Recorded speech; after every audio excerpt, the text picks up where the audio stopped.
All right, let's move on to the meat and potatoes here. We're talking about our 4 primary questions. We kind of agreed beforehand we were going to focus on the second point. How will we know that they've learned it? I know academic. They just took their test on imperialism last week. Scores were pretty good. I mean, they were.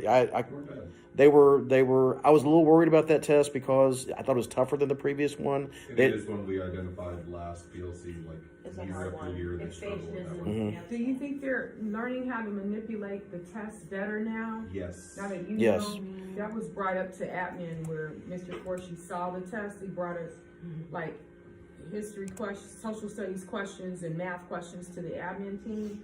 And when I was looking at, I understand the math, but I don't even know how to manipulate the freaking exam. I don't know what you're asking me to do. I see the numbers, but I don't know where am I moving this somewhere? I don't know what I'm doing. Yeah. So I think that's important. That was at the ILT. We picked out certain questions from each subject and made a test and made the principals take it. And they were like, glad I took the TOS test.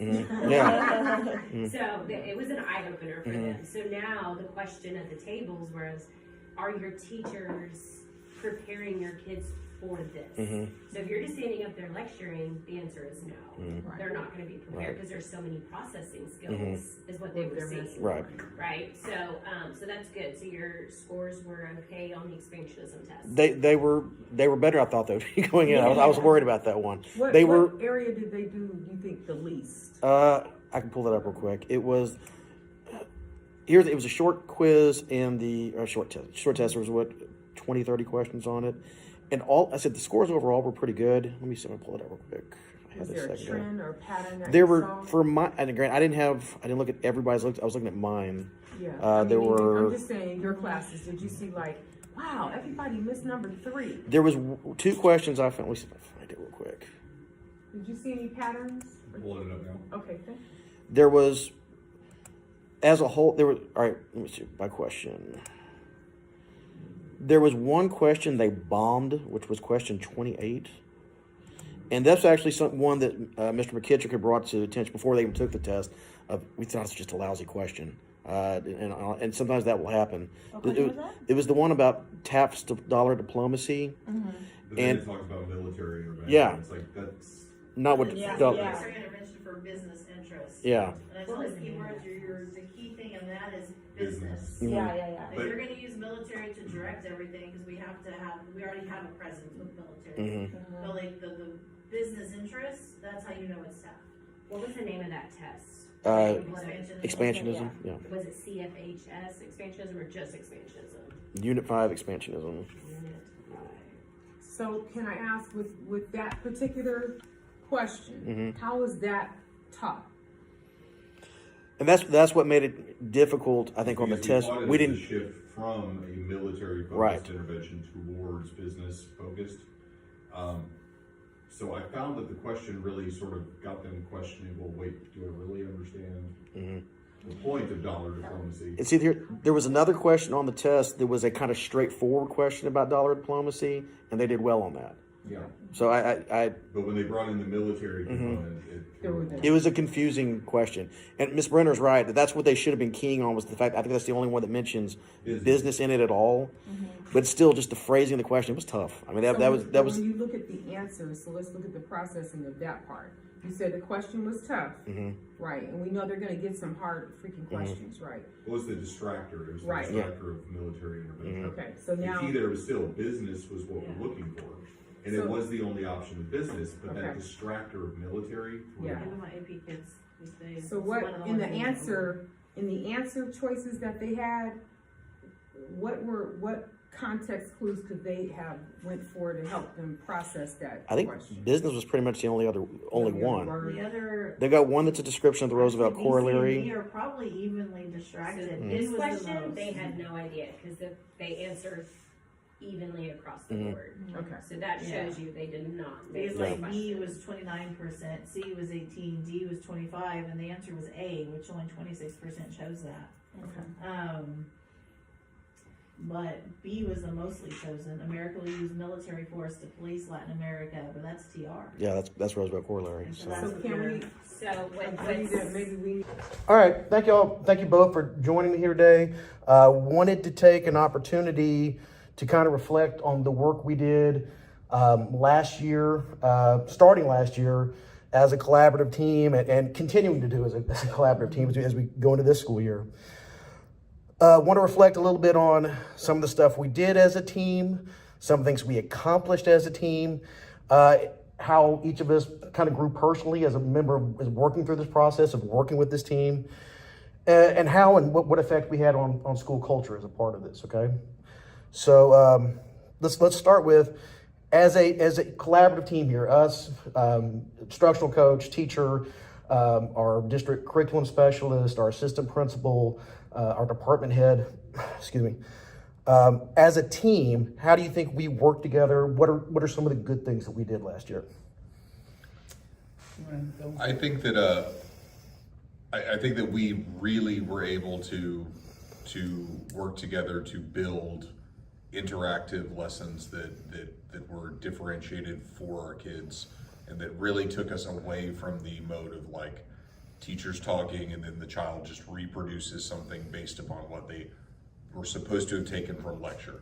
Like I think not that we were overly lecture based to begin with, but I think there was kind of a reliance on, I'm going to feed you info, now you do something with the info. But the options were limited, and we weren't necessarily really engaging kids at different levels with those activities. So I think we got much better at that as a team. I would definitely agree with that. Some teachers, even if we look back the year before that, just kind of growing over the past couple of years, with last year being really a strong year, it kind of went from some teachers using the more engaging activities and lessons, and some still more lecture based, to a lot or several members of the team being willing to step out of their comfort zone. And that was going to be later. Step out of their comfort zone a little more and try some of the newer strategies that are kind of scary. And I think having that comfort and safe space among the team of knowing, okay, I can try this. We're all doing it. If I fail, I can come back to the team and say, hey, what happened when you did it? I can tweak mine based on that. A lot more interaction among the team members and willingness to feel safe to step out of the comfort zone. And we had like total group buy-in. I mean, at the very beginning of the year, there was some grumbling about particularly stations or studios, whatever you want to call them. But once the initial griping was over, we all bought in and just did it. Agree. Now that was about as a team. Now personally, working with this group last year, how did you grow professionally? For me, as I'm starting this, I started this at the beginning of this. I started this process of trying to become an administrator. And as I began, I really looked at the perspective of, well, administrator is the guy who makes sure that you have enough textbooks and that there's discipline and that the door gets locked up at night and all. I wasn't really, I was surprised when I went through the classes that they talked about. Really, a principal is like, in modern education, the head instructional coach. That's really kind of your head job here. And I thought, I don't know if that's really my thing. So working with this team, and again, getting out of my comfort zone and working on more on like an instructional coaching level that I've never really worked at before.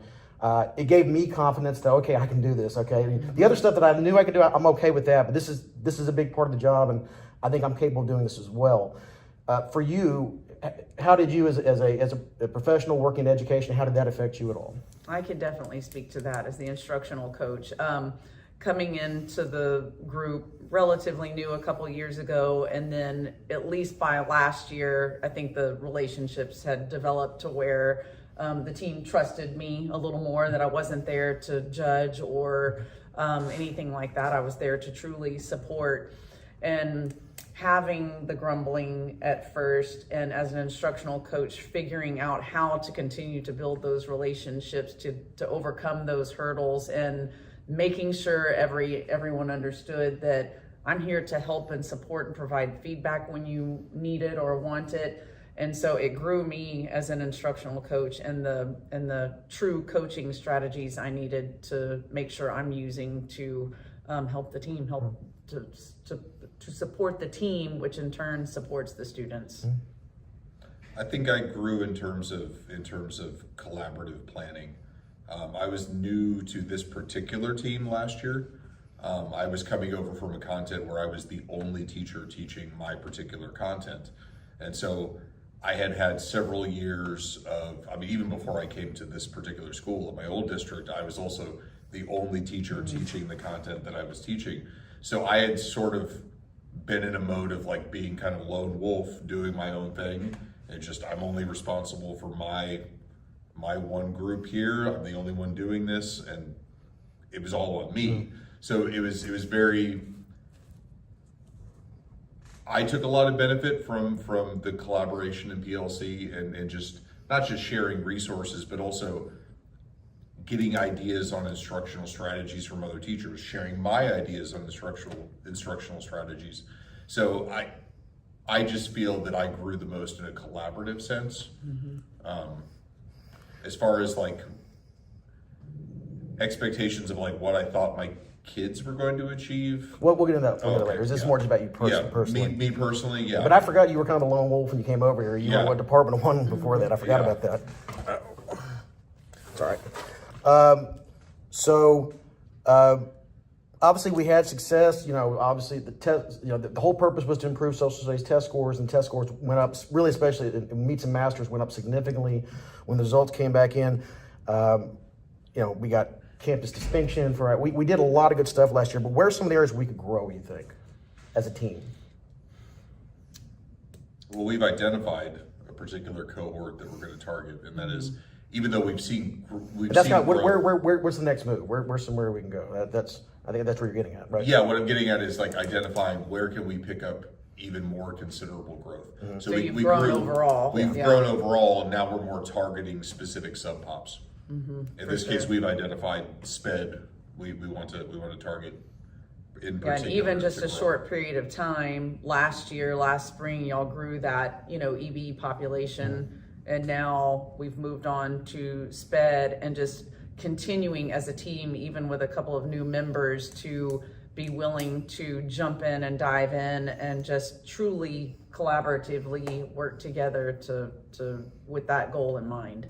I've done a lot of different things in my career in different fields, but I've never really been a facilitator or something like this before. This was a new role for me. Where are some ways you think I can improve in this role going forward? Because obviously as an administrator, I'm going to be dealing with stuff in the future. So what are some things maybe I can do or to work on?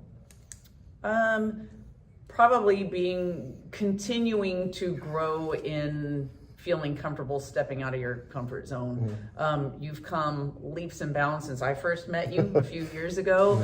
That's been really cool to see, by the way. And I think you've done an amazing job of moving more into the instructional leader role. That has definitely stood out. So I think just continuing to grow yourself in that way and to not be afraid to speak up and maybe not agree with everyone, but respectfully not agree, and just maybe keep moving your voice in that direction. To piggyback on that, I would say perhaps intentionally lean into the things that are difficult, because that's where growth occurs. Right. Is not in avoiding the difficult, but confronting the difficult. So actually trying things that maybe you feel are a weakness for you in particular instructionally, and like lean into those and try those things out. Gotcha. Real quick, last thing I want to talk about, a big thing principals work on, administrators work on, is improving our school culture. And this may be a challenge because we're such a big school and we're just one section of it, but working as a team, how do you think we affected school culture last year? I know that as the coach, I've been able to go and tell other teams, like, if history can do it, anyone can step out of their comfort zone and try these new strategies. Like, the team has truly had a domino effect on what other teams are doing and trying, because we were able to use your scores to prove it. We've been able to talk about what y'all are doing in your collaborative planning meetings to share that with the other teams on the school. And they see In it the too. school. I mean, anecdotally, yesterday when we were meeting, We're about done here. I just want to. huh? I don't want to cut you off. We're about out of time here. I just want to thank y'all very much for your contributions and your input on this. I really enjoyed doing this last year, so